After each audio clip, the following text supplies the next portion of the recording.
I turn 30 in 36 days, and we are doing a scripture a day until then. Welcome to day 9. We're in Psalms 2, verse 3, and it reads, "Let us break their bonds in pieces and cast away their cords from us."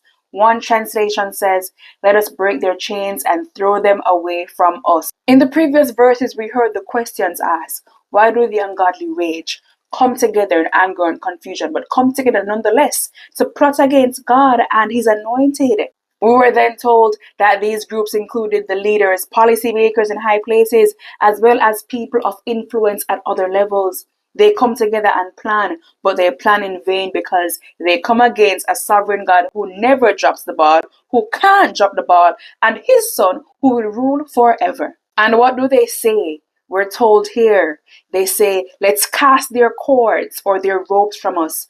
Cut off the control He has over us. The word used for their ropes is avetemov or abotemo, which describes ropes braided tightly, almost like the laws of God and the ways of His anointed Jesus Christ are tightly braided together into one.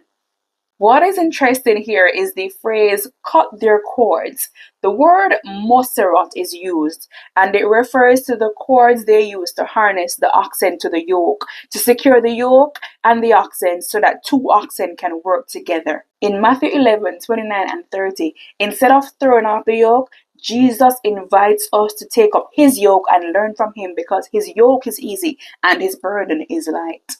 But yet the ungodly say, break free from the burden of following godly living and Christ's instructions, when there really is no freedom without Christ, and so again the plot is in vain. But they say not only break the ropes, but also cast them away from among us. We don't just want to have nothing to do with the word. We don't want it spoken among us or even existing among us. We don't want anything to do with your God who requires high morals, purity, and incorruption. And we don't want your precepts because then we'll have to have a conscience, discipline, and we know there'll be hell to pay literally if we rebel.